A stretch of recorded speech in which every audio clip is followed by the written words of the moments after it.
Many people are unaware of how modern gynecology was started and how men, male doctors and male midwives, took over providing gynecological procedures in childbirth when medical school was invented. Before modern medicine, men were not allowed to be present at births or other procedures that dealt with the intimate parts of women. Many midwives, when medical schools were established, bitterly opposed the involvement of men in childbirth.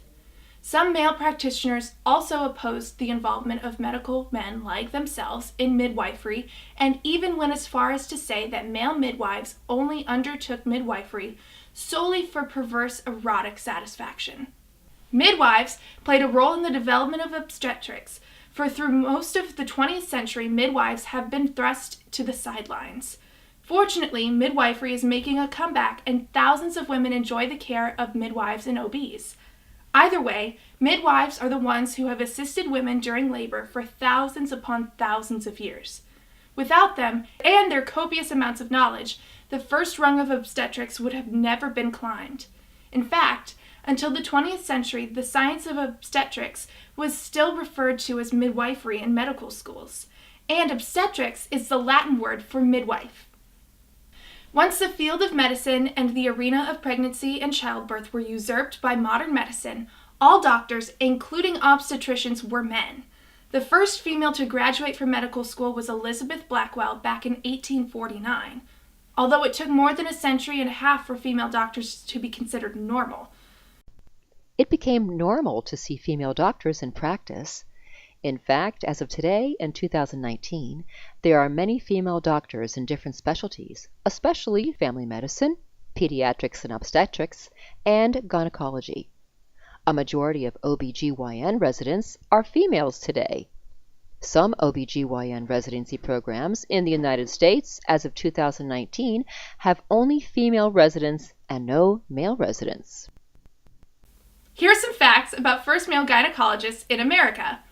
Dr. James Marion Sims from South Carolina is said to have invented modern gynecology in America. He is considered the father of modern gynecology. Dr. Sims is known for inventing gynecological techniques we still use today. Most notably, he invented a surgical technique to repair vesicovaginal fistula. Beginning in 1845, Dr. Sims developed a surgical technique to cure this taboo medical condition through experimentation on human subjects. What makes Dr. Sims' experimental technique so horrific is that he used enslaved black women as human subjects for his research, and because these women were considered to be property, they could not consent to these appalling procedures. In fact, their owners were allowed to consent for them, owners with a strong financial interest in the success of these surgeries. Even worse, Dr. Sims performed these surgical procedures on black women without anesthesia because of his belief that black women were not capable of feeling pain. However, the very real pain of Betsy, Anarcha, and Lucy are detailed in Dr. Sims' many journals. Not only did Dr. Sims violate these women without their consent, he also invited people to watch as he performed these experimental surgeries, further stealing the dignity of the women who were forced to partake in his research. Dr. Sims performed 35 surgeries on one single human subject, Anarcha, before completing a single successful surgery.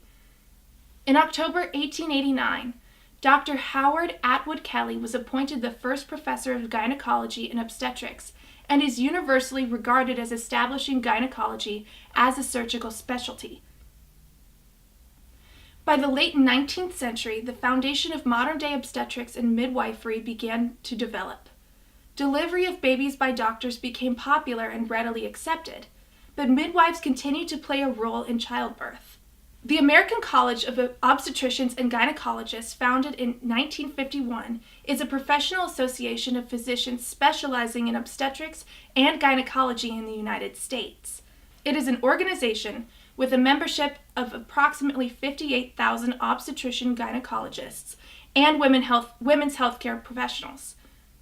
A majority of OB/GYNs in 1951 were males. Look at this important section about historical progression of pelvic exams in the article, Male Physicians Treating Female Patients, Issues, Controversies, and Gynecology on NCBI's website. The oldest medical text known to man is the Kahan Gynecological Papyrus, written by the Egyptians around 1800 BCE. The papyrus provides a glance into early gynecological medicine and unveils the traditions of reproduction, conception, and delivery in ancient Egypt. Due to compliance with religious doctrine, men were not allowed to be present at births or at other rituals that dealt with the intimate parts of a woman. Instead, it was the role of the midwife to take care of women and to assist them with their gynecological needs. Interestingly enough, the Qumran papyrus provides some of the earliest evidence of midwifery in history. Similarly, in the Middle Ages, it was often the norm for a woman's sexual organs to be examined by midwives, nurses, and other females who previously had similar problems to the patients. By the early 1800s, with the advent of modern medical degrees and physical examinations, the pelvic exam began to be performed by male physicians, as women were not allowed to enroll in medical school. However, this examination was a variation of the modern version as it consisted of a compromise in which the physician kneeled before the woman but did not directly inspect her genitals, only palpated them. Here's a drawing of a male doctor kneeling before a woman and inspecting her genitals without looking at them in 1822. The historic taboo associated with the examination of female genitalia has long inhibited the science of gynecology. This 1822 drawing by Jacques-Pierre Magrier shows a compromise procedure in which the physician is kneeling before the woman but cannot see her genitalia. Modern gynecology no longer uses such a position. The drawing is when they first introduced men to do gynecological procedures on women. The above picture is how a pelvic exam is performed today. Speculum in 3 above is used for the pap smear.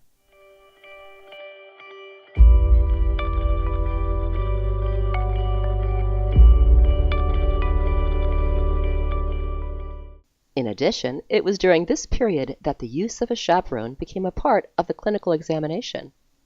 The chaperone's role was to emotionally support and reassure the patient during a procedure that she found embarrassing or uncomfortable. The chaperone also acted as a witness in cases of malfeasance by the physician. Today, in many parts of the world, where religious and cultural precepts often discourage female encounters with male physicians, chaperones still attend gynecological examinations. The truth is, chaperones are pretty useless. They're just there to protect the doctor. Modern medicine has worked to indoctrinate us that the gender of a gynecologist does not matter. Male gynecologists often charm women into accepting them due to their impressive surgical skills and training, compassion, and gentleness. Many male gynecologists who have sexually abused women were very professional, compassionate, and gentle, and skilled. Our culture sees doctors as experts on the body, and the medical industry has worked to indoctrinate even the most modest women, those with very strict standards, such as not wearing a 2-piece bathing suit and no sex until marriage, to accept that male gynecologists are okay over the past few centuries since modern medicine started. Because most gynecologists were males until recently, women of the past few generations conditioned their daughters to go to male gynecologists because that's what their mothers did. This is a huge cultural blind spot. This also confirms that doctors have so much power in our society. Think about this scenario. A teenage daughter has a tampon stuck, and she needs help to retrieve it. Her mom tried to retrieve it but could not. The girl's father is better than her mother at retrieving things. Would it be appropriate for the girl's father to retrieve the tampons simply because he's more experienced than his wife? If the girl's mom cannot retrieve the tampon, they should look for another woman to retrieve it. The same should be true of a doctor. You should look for a female doctor until you find the one that is skilled for your case, even if it means traveling farther. The truth is, most people in our society would accuse the father in this scenario of incest if he helped to remove a tampon from his teenage daughter, even if he had great intentions. But they would not look down on a male doctor removing the teenage girl's tampon simply because he is a doctor. This is ridiculous because a male doctor is still a man. If indeed the pelvic exam is a simple medical procedure, then a male doctor should not hesitate to perform an intimate exam on his own mother, or his own daughter, or his sister, or any other female relative. Of course, the mere thought of such an intimate exam on a close relative is alarming and disgusting to consider. Why? Because it raises the image of incest, sex among relatives, one of the most forbidding actions in human behavior. From this simple illustration, we know positively that a pelvic exam is loaded with sexuality. It is not a mere medical procedure. In denying the sexuality of the pelvic exam for a century, the medical profession has been committing a fraud, a deliberate misrepresentation, on female patients. Sons do not look up their mother's skirt, and fathers do not look up their daughter's skirt. Brothers do not look up their sister's skirt. While it is great that modern gynecology has brought improvements such as C-sections that have cut down on maternal deaths, surgeries for gynecologic cancers, etc., only women should have been allowed to be gynecologists in the beginning. Medical school made a huge mistake by allowing only men to become gynecologists. Thankfully, there has been a big increase in female gynecologists in the 21st century. But there are still some rural areas and cities that do not have enough female gynecologists and gynecologic oncologists. Most small towns in the United States do not even have gynecologic oncologists. Women often have to travel to the closest biggest city if they need a gynecologic oncologist. Some of those cities do not even have one female gynecologic oncologist. For example, as of October 2018, there are only 2 female gynecologic oncologists in the entire state of South Carolina in the city of Charleston. Many women dread having gynecological procedures. They see no sexual connotations to those procedures, so they assume that it is impossible for a male doctor to have any lustful thoughts, especially because they do gynecological procedures all the time. Also, many women are so focused on making sure that they do not have cancer or getting rid of cancer, and this is why they submit to gynecological procedures without questioning them. They trust their male gynecologist's expertise. Also, many women who used male gynecologists to deliver their babies over the past 2 centuries were focused on doing whatever it took to make sure their baby was healthy. Some women have fallen to the misconception that male doctors are better at surgeries because they came from a generation that believed that men could do certain jobs such as flying airplanes, surgeries, police work, etc., better than women. The reality is, there are so many wonderful and talented female surgeons who have saved many patients' lives or helped to fix their health issues. In fact, Time magazine had an article on October 10, 2017 titled, "Researchers Find Women Make Better Surgeons Than Men." In this study, patients' deaths and complications were lower with female surgeons. But the truth is, men, no matter how good their intentions are, often have lustful thoughts when they see a woman's private parts.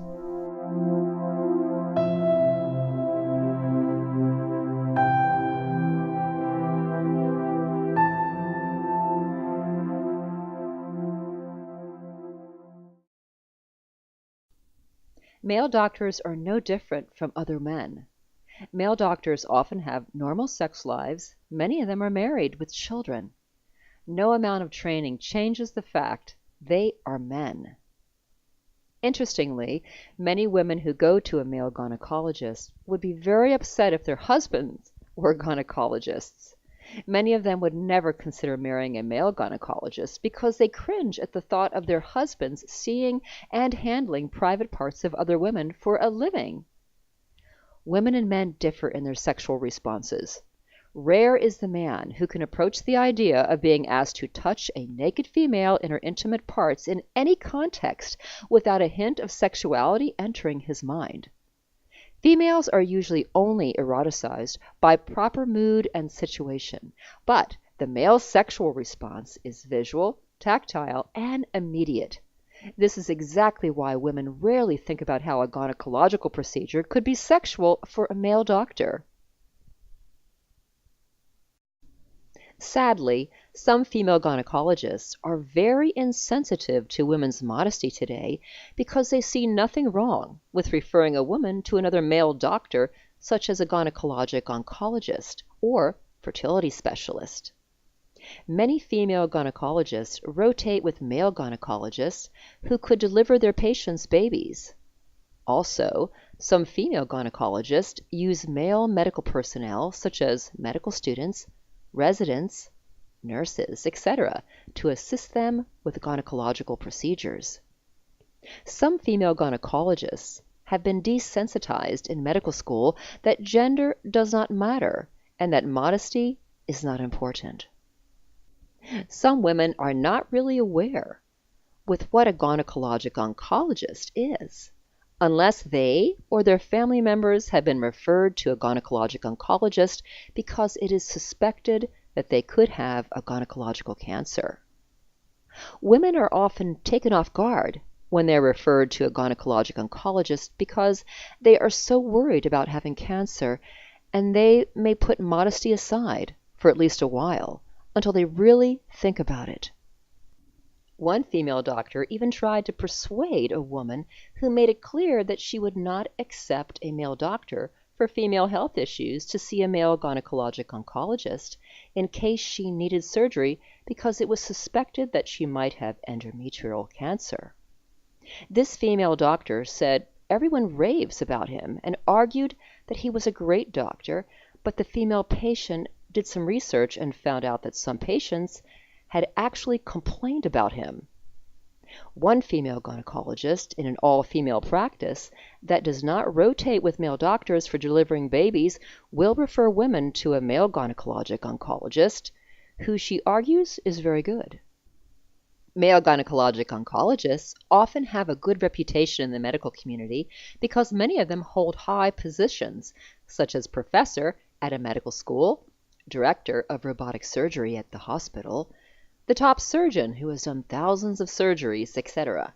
The reality is, many male gynecologic oncologists are full of themselves, and they often strive to do as many surgeries, especially full hysterectomies, as possible, even on women who may not have cancer. Some of them may act very compassionate and professional to patients when they are awake, but they are different when patients are on anesthesia and in their personal lives. Remember, we mentioned earlier that Time magazine had a study that showed women were better surgeons. Female doctors are most likely to be open to watchful waiting and saving as many of a woman's female organs as possible, especially if it is not for sure that she has cancer. Look at this one case of a woman who had a large suspicious mass on her ovary. A female gynecologic oncologist only removed one ovary that had the mass to biopsy it rather than doing a full hysterectomy. Then, after it was found out this patient indeed had ovarian cancer, the female gynecologic oncologist moved forward with a second surgery to do a full hysterectomy on her because it was the right course of action for ovarian cancer. It's very encouraging that this female gynecologic oncologist was planning on saving this lady's uterus and ovary in case the ovarian mass was benign. Many major cities in the United States have more female regular gynecologists than male gynecologists, but more male gynecologic oncologists than female gynecologic oncologists as of 2019. This poses a serious problem for modest women who need an appointment with a gynecologic oncologist as soon as possible. It's often easier and quicker to schedule an appointment with a male gynecologic oncologist if there are 2 or 3 male gynecologic oncologists and only one female gynecologic oncologist at an oncology clinic. Sometimes a female gynecologic oncologist could have a waiting list. We need more female gynecologic oncologists, and hopefully they will outnumber male gynecologic oncologists in the near future. If you have ever suspected cancer, and if your gynecologist refers you to a male gynecologic oncologist, firmly tell her no, and that you will not accept a male gynecologic oncologist. She may make some arguments about you using a male gynecologic oncologist because, 1, he has a lot of experience and has a lot of great reviews from patients she referred to him. 2, he is the best surgeon in the area and he has done thousands of surgeries with great results. Those arguments do not change the fact that he is male. Be willing to travel farther to see a female gynecologic oncologist who can take you as a patient, perhaps spending the night away from home. There are many wonderful and talented female gynecologic oncologists out there. You can go to Medical Patient Modesty's website to check out what steps you will need to take to ensure no male medical personnel are present if you require surgery. Dr. John Smith, a former male gynecologist who courageously spoke up that after 24 years of medical education and clinical gynecological experience, that men should not be gynecologists, shared this in his book, Women and Doctors. No other professional in America enjoys the degree of authority that doctors have managed to secure. Almost unquestioned in their judgments, they have been given the authority to exercise power in areas that extend beyond their medical area of competence. Physicians can also decide if you should be allowed to do certain kinds of work or if you can play a sport in school, and can exercise unquestioned power in myriad other aspects of your life. This is very true. Many doctors push patients into making decisions that they would not normally make in another setting. We encourage everyone to read Dr. John Smith's book, Women and Doctors, that was published by Dell Publishing in 1992, that exposes the gynecology industry and how women are often mistreated by male gynecologists. You can find the book on Amazon. Make sure you especially read the chapters 3, The Behavior of Doctors in General, and 4, The Miscasting of Males as Gynecologists in Women and Doctors by Dr. John Smith. The book is outdated on some medical procedures such as pap smears and pelvic exams because guidelines have changed since then, but those 2 chapters are still relevant today. His chapter on unnecessary surgeries is still relevant because a lot of unnecessary hysterectomies are done today. Dr. Smith shared that he had to do a lot of soul searching as a male gynecologist. Male gynecologists, like all men, go through the kind of attitude setting that occurs in the proverbial locker rooms while they are growing into manhood. Dr. Smith, whose practice was in Colorado Springs, says that it is common and acceptable among practicing gynecologists to speak about their patients' bodies, sexual behavior, or medical problems indiscriminately in terms that are demeaning and reflect a lack of kindness and respect. Becoming more explicit, he charges them with eroticizing the medical scene. It is a rare male who is able to see women day in and day out, examine their bodies, hear details of their sex lives, and not only never have a lascivious thought or abuse that access, but always remain clinical. He confesses that I have had a colleague invite me to do an exam on one of his patients under the false guise of a consultation because she has a body you won't believe. I have seen more than one gynecologist walk into an operating room where another doctor's patient was already asleep for surgery, lift up the sheet, admire the patient's breasts, and continue his conversation without pause. Dr. Smith concluded dramatically, after 24 years of medical education and clinical gynecological experience, it is my opinion that males should not be gynecologists. The role properly belongs to women. This is amazing that Dr. Smith exposed the gynecology industry and came to this conclusion that men should not be gynecologists. Most male gynecologists are very defensive when you question them. Dr. John Smith also made some other important points in the book that we wanted to mention in this video. Number 1. At this point, many of you are saying, "Not my doctor. My doctor is honest, competent, and has only my welfare at heart." Please understand that a pleasant demeanor and impressive diplomas and certificates do not mean your doctor is incapable of the behavior I will describe in this book. This is true.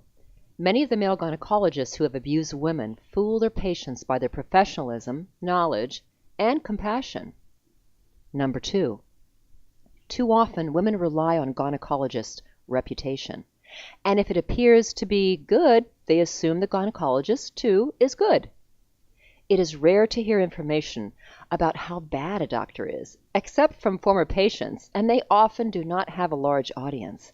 It's much more common today to hear, in a hospital's advertisements, for instance, that their staff physicians are all terrific, well-trained, caring, and attentive.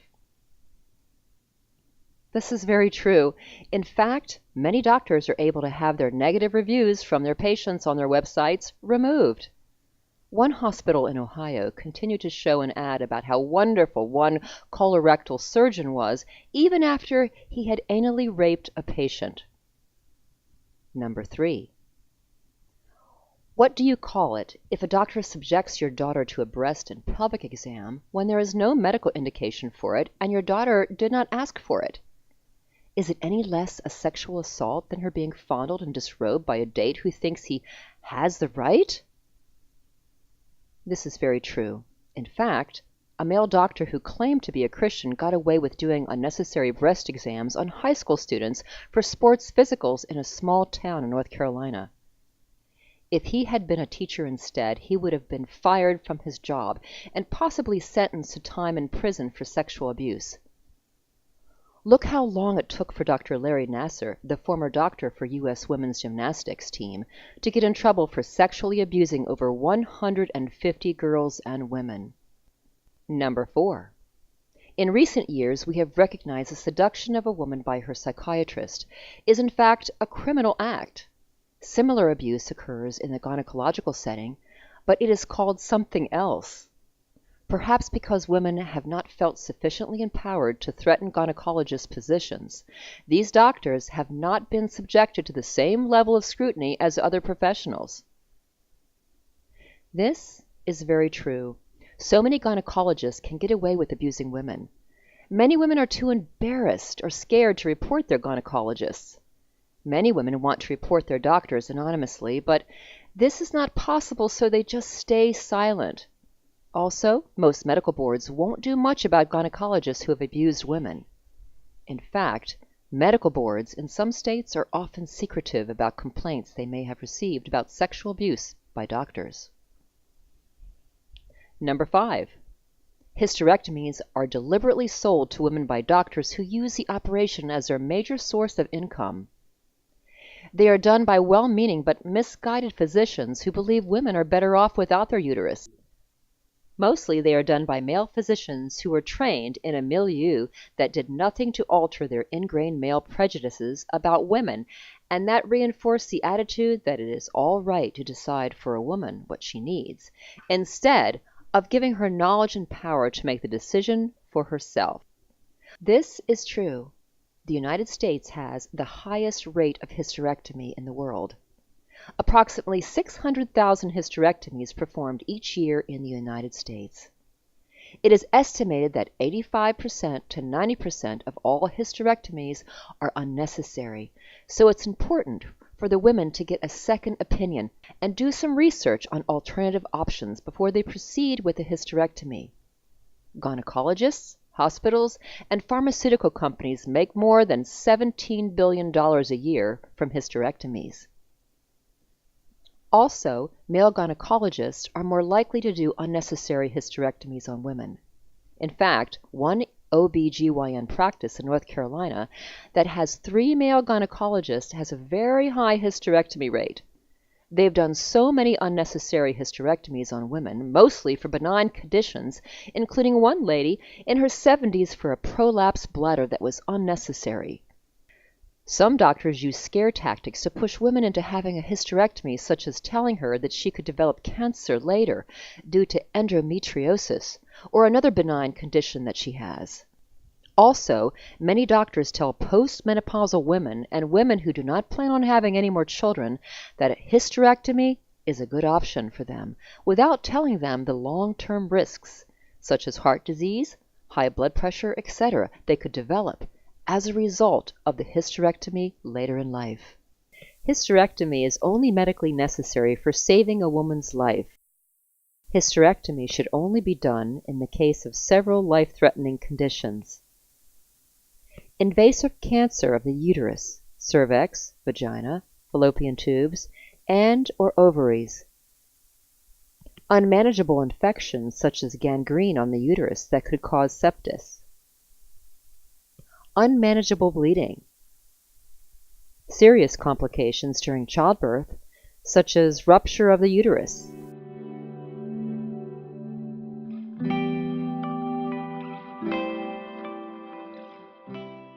We encourage all women to take time to read the following articles on Medical Patient Modesty's website.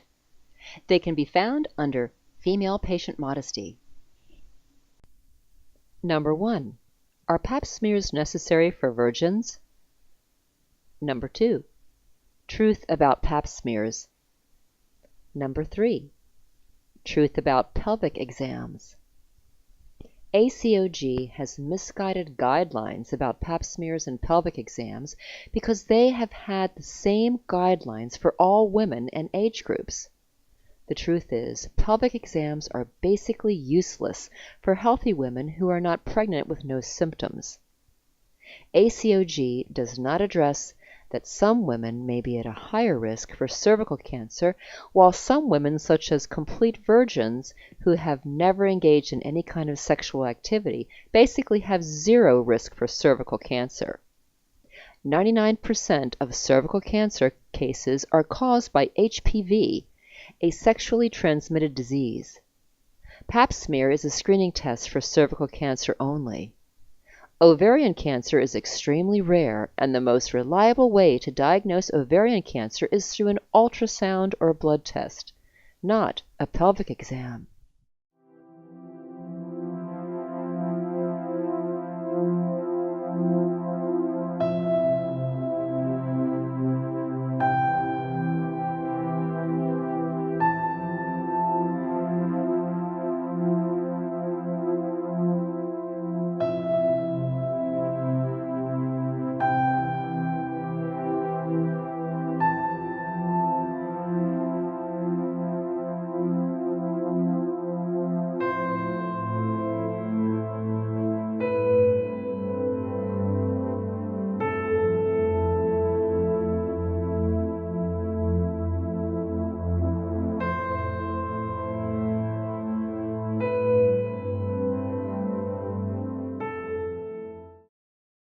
Now we will talk about why women should avoid male doctors for intimate female health issues and tips women can take to prevent sexual abuse in medical settings.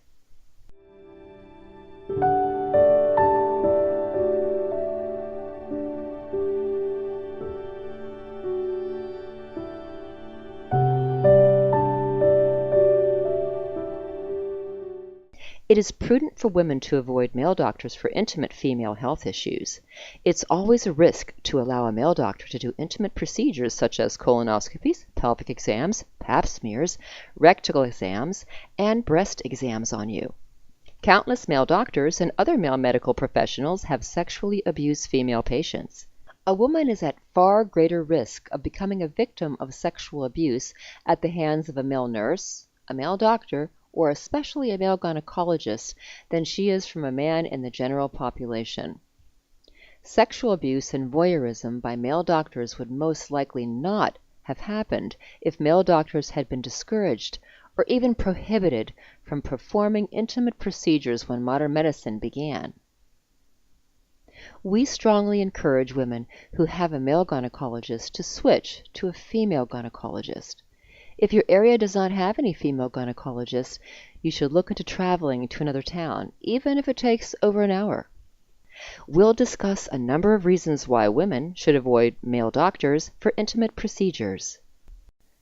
Number 1. Countless male doctors have sexually abused female patients during intimate examinations. Remember that the nurse or assistant is present to protect the doctor and will often be on the doctor's side. There have been cases where female patients felt the male doctor went too far, but the nurse or assistant often testified that they saw nothing inappropriate and that the doctor was just being thorough.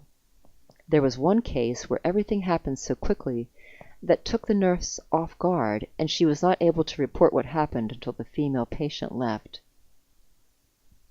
We will discuss this topic about how chaperones, or nurses, often do not protect patients later in this video. Do not forget that many well-respected male doctors have sexually abused women. Number 2. Male doctors are not morally above other men. Keep in mind that the male doctor could be enjoying the exam as though he was looking at pornography or a strip show, and that fantasizing about it later on after he leaves work. It is very normal for men to be aroused by seeing naked women, and a male doctor is no different. No amount of training can take the man out of a male doctor. No matter how professional the male doctor is, there is no chance that he could stay pure in his mind 100% of the time. Look at all the sexual misconduct cases involving OB/GYNs on www.sexualmisconductbydoctors.com. Number 3. Male doctors could take pictures of women's private parts secretly without anyone ever knowing. A number of male doctors have been involved in this voyeurism. Here are several examples of doctors participating in voyeurism. A well-respected male gynecologist, Dr. Nikita Levy, who was at Johns Hopkins Health System for over 25 years, secretly took pictures of his patients with the pen camera around his neck for a long time before he was arrested. Dr. Levy was only caught when a female colleague, a technician, noticed that the pen was in fact a camera and alerted the authorities. She had her suspicions confirmed when she secretly took the pen that was usually hanging on a lanyard from Levy's neck, plugged it into her home computer, and saw inappropriate images of his patients. Police later found an extraordinary amount of evidence at Levy's home, says a police officer quoted by ABC. This included over 1,200 videos and 140 images on his home computer.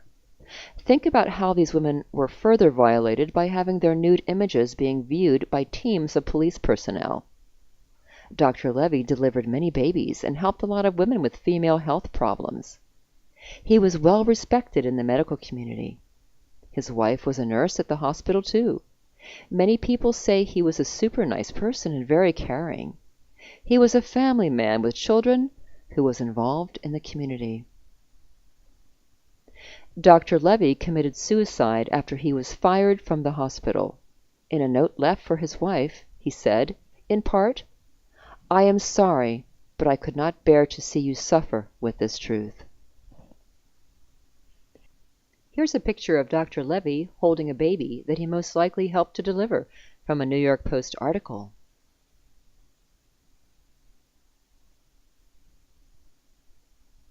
If it had not been for that technician who courageously reported Dr. Levy, it is likely that he would have continued to practice without anyone finding out that he had been taking pictures of women's private parts. Medical professionals, such as nurses, are often afraid to expose a doctor's criminal activities for fear of being fired or facing discrimination in the workplace. Imagine how countless doctors are able to get away with voyeurism without anyone knowing. A hidden camera could be put in a doctor's stethoscope or something else, such as a necktie, which would likely be harder to detect than a pen camera. A doctor who wants to secretly take pictures of a woman's private parts will do anything possible to keep anyone from finding out. This is exactly what Dr. Levy did by having a pen camera. A 68-year-old gynecologist, Dr. Paul Beckton, who practiced over 30 years in Arkansas, videotaped women's private parts during pelvic exams with his cell phone. He was sentenced to 36 months on 4 charges of video voyeurism and forced to register as a sex offender. He was very well respected in the community. He was a member at a Baptist church and the director of a pro-life pregnancy center. He was also on the board of directors for several organizations, including Fellowship of Christian Athletes, Northwest Arkansas. He also volunteered at a charitable medical clinic. Many people in the community were shocked.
Dr. George Tyndall, a full-time gynecologist at University of Southern California's Student Health Clinic for 27 years, who treated many female students and got away with abuse for a very long time. He treated thousands of females, still teenagers, seeing a gynecologist for the first time. The complaints started in 1990s, when co-workers complained he took pictures of students' genitals. The university let him practice for many years, even after the complaints. His chaperones saw some creepy things that concerned them. It took a while for the Medical Board of California to suspend Dr. Tyndall's medical license after he was finally fired from the University of Southern California.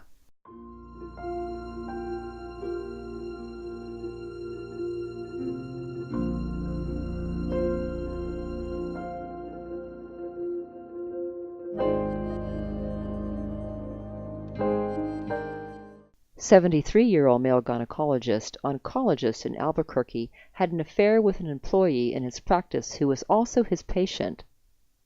He is alleged of forcing her to have sex in order to keep her job. He also took photos of some patients' private parts during exams with his cell phone. His former partner, a female gynecologic oncologist, reported him to the medical board. Sadly, the medical board said that he could continue to see and treat patients despite his actions. But his former partner kicked him out of the practice and hired another female gynecologic oncologist, so this practice is now an all-female gynecologic oncology practice. When he left the practice, he converted the practice's cell phone to his own use, keeping the photographs. This male gynecologic oncologist was extremely well respected in the community, and this is probably why the medical board would not do too much, despite the fact that a physician having sexual relations with a patient violates the State Medical Practice Act and is deemed unethical by the American Medical Association. He was one of the best and top surgeons who had helped numerous women with gynecologic cancers. In fact, one lady who had stage 3 ovarian cancer he treated in 2002 was still alive in 2016, 14 years later. While it is true that some male doctors are very gentle and even more compassionate than some female doctors, keep in mind that many gentle and compassionate male doctors have sexually abused women. If you feel that your female gynecologist is too rough, just look for another female doctor or mid-level provider until you find one you are happy with. Be prepared to cancel your appointment if your female doctor is not available for some reason. Make sure that you look closely at the patient paperwork and make sure you do not sign something that guarantees payment of canceled appointments. Never accept a male doctor who may fill in for your female doctor. One lady who drove an hour for an appointment for a physical exam with a female doctor arrived at the doctor's office, discovered her female doctor was out sick. The receptionist informed her that she could see a male doctor, and she agreed for two reasons. First reason was because she thought that he would not really do anything intimate since she was not due for a pap smear. The second reason was because she had taken some time off work and did not want to take more time off work to reschedule the appointment to see the female doctor. It turned out that it was a big mistake because he pushed her into having breast exam, rectal exam, and pap smear. She shared her concerns with the nurse who was present, and she said that the male doctor always did thorough exams. Always make sure that you will have a female doctor or mid-level provider before you change into your gown, even if your appointment was made with a female provider. A male doctor could fill in for a female provider at the last minute without your knowledge. Now we will talk about tips on preventing sexual abuse in medical settings.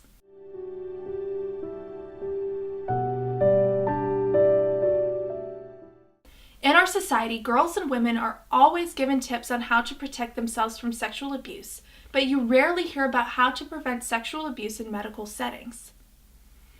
Sexual abuse in medical settings is more common than many people realize. Many doctors that have committed sexual misconduct have continued to practice. Most women would be too embarrassed or ashamed to report sexual abuse by a medical professional or brush it aside, feeling the medical care they received was worth the abuse. It is harder for a woman to report her doctor if he helped her through a difficult time such as a miscarriage, infertility, or cancer, and/or he gave her a special discount for procedures. Also, many women are afraid they won't be believed. Larry Nassar, the former physician for the U.S. women's gymnastics team, sexually abused over 150 women and girls, most gymnasts.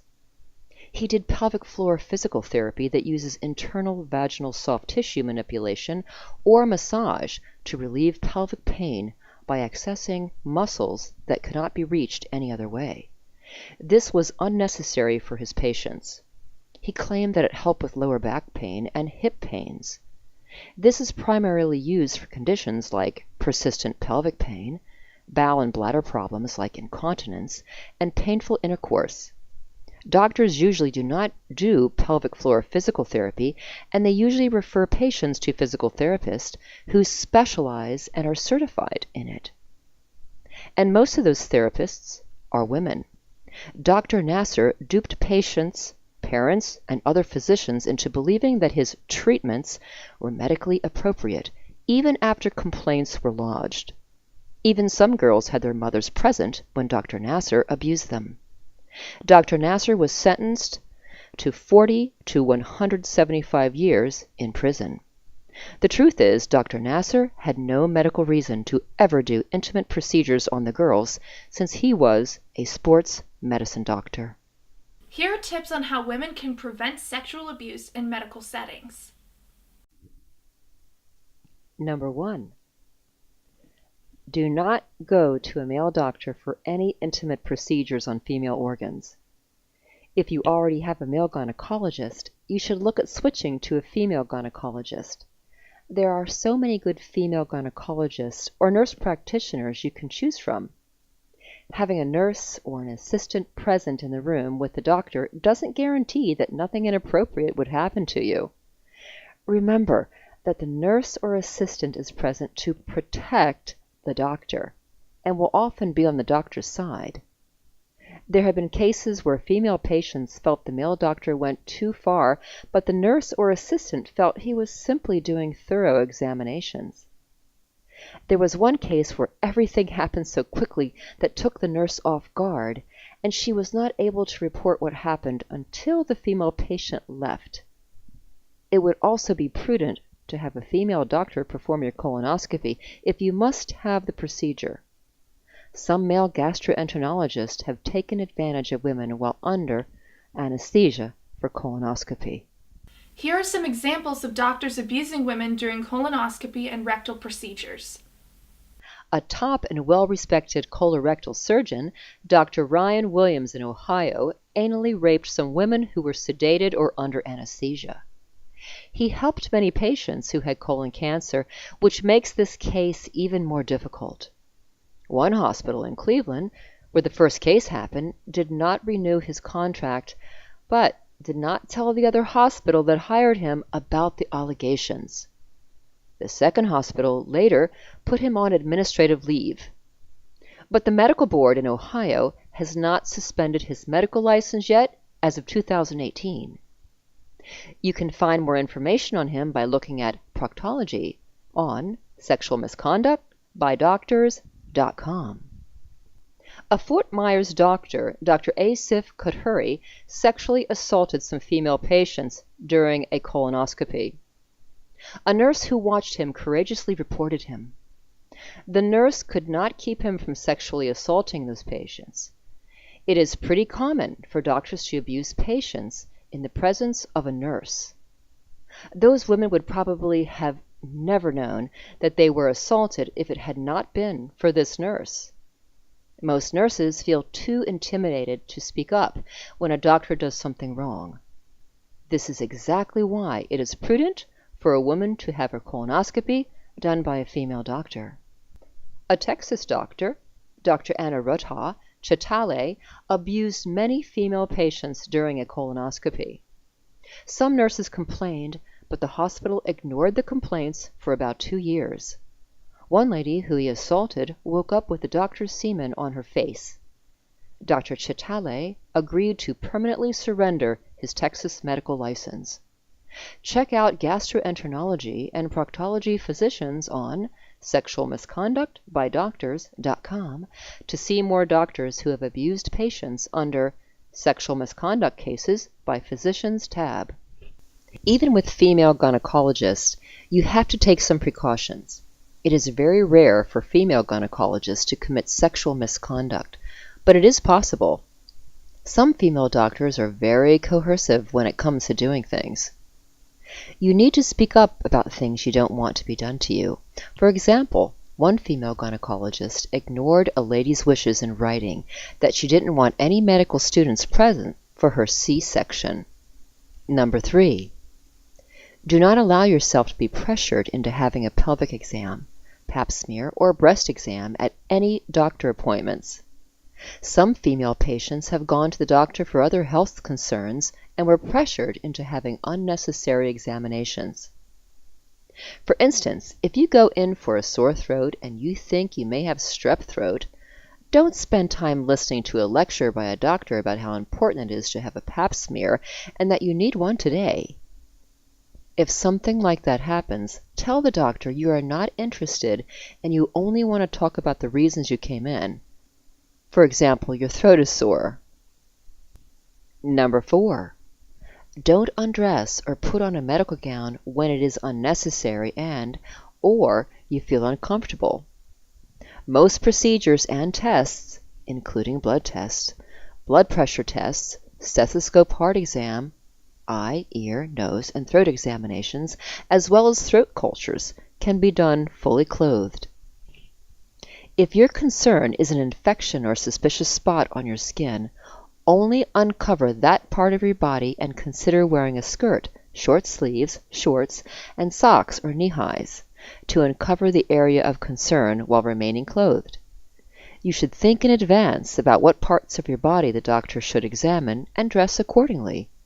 For instance, if you have a knee problem that you want the doctor to check out, you should put shorts instead of pants on so you will not have to take any of your clothes off. Number 5. Do not listen to recommendations from family members or friends about male gynecologists who may be good. Many people thought the male gynecologists who have sexually abused patients were wonderful doctors who would never do anything inappropriate. One virgin woman from Alabama went to a male gynecologist who was recommended by some women in her family who raved about how good his bedside manner was, said that he was horrible and coerced her into having an unnecessary pap smear. This lady thought she could trust this doctor because he delivered 3 of her cousins. This lady now suffers with PTSD. Number 6. If you are going to be put under anesthesia, you should insist that you have a personal advocate such as a family member or friend present for your procedure to protect you. Patients who are under general anesthesia are very vulnerable because they have no control over what happens. Many patients are unnecessarily stripped naked for surgeries. One female hand surgery patient had her gown and underwear removed after she was put under anesthesia. She found out because she woke up in the middle of the surgery. Number 7. Never assume that your male doctor of many years is not capable of abusing you because he has not abused you in the past. One lady was abused by her doctor after seeing him for many years. Number 8. If you have cancer or possible cancer and your gynecologist refers you to a gynecologic oncologist, make sure that the referral is to a female gynecologic oncologist. Do not listen to the argument that a male gynecologic oncologist is exempt since he is very skilled in helping with gynecologic cancers. A gynecologic oncologist often performs intimate procedures on women. Don't let the male gynecologic oncologist's impressive surgical skills and professionalism or the fact he may be the top doctor in your area fool you. Be willing to travel farther if necessary to find a good female gynecologic oncologist. Number 9. Make a firm decision that you will not let any male medical personnel, doctor, nurse, assistant, etc., touch any parts of your body that are covered by a two-piece bathing suit. Number 10. Insist that no male nurse give you a bath or do intimate procedures on you, such as urinary catheterizations. Many unnecessary urinary catheterizations are done. If you must be catheterized, ask that a female nurse insert your catheter. Number 11. Insist on a female technician for EKG, transvaginal ultrasound, if needed, etc. Number 12. If you must be hospitalized, it would be best if you could have someone not employed by the hospital present with you, at least most of the time, especially when you are asleep or drowsy. The best way for women to prevent sexual abuse by doctors is to only go to a female doctor for intimate female health issues and to not let a male doctor or nurse see any private parts of her body that are covered by a two-piece bathing suit. Female patients are much more likely than male patients to be sexually abused in medical settings, but that does not mean that male patients are not at risk of being sexually abused too. Men are less likely than women to report sexual abuse. Go to www.sexualmisconductbydoctors.com to check out tips for male patients under the Important Tips tab about how male patients can prevent sexual abuse in medical settings. One female ear, nose, and throat doctor, Dr. Twana Sparks, abused numerous male patients under anesthesia by doing non-consensual genital exams on them. There is absolutely no reason for an ENT doctor to do genital exams on patients. Now we will talk about chaperones such as nurses for patients undergoing intimate procedures.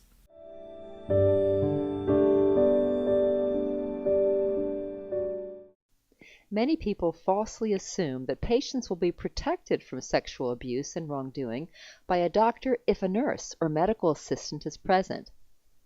But is this really true? Many male doctors will have a nurse or assistant present for intimate exams such as breast, pelvic exams, and pap smears. The chaperone is the doctor's employee, so she looks out for him, and she will often defend him even when he does something wrong. Keep in mind that the nurse or assistant is there to protect the doctor and is rarely on the patient's side. There are times a nurse or assistant may know that the doctor is doing something wrong, but she may be afraid to expose his criminal activities for fear of being fired or facing discrimination in the workplace. Even in cases where a state medical board mandates a chaperone as a result of a doctor's prior sexual misconduct, the chaperone is not directed to intervene if misconduct occurs, but only to observe and report to the medical board. This is not good because sexual abuse should be prevented in the first place. Nearly half of all doctors sanctioned for sexual misconduct still practice. Even doctors who lose their licenses for sexual misconduct can often get them reinstated after a year or two. It's hard to collect the evidence to support one's suspicions, and without evidence, victims feel powerless. It usually takes many years for a male doctor to be arrested for wrongdoing, since doctors have so much power in our society. Important facts about chaperones to keep in mind. Number 1. A nurse assistant cannot help to chaperone a doctor's mind. She cannot control his lustful thoughts, as he does intimate examinations on women.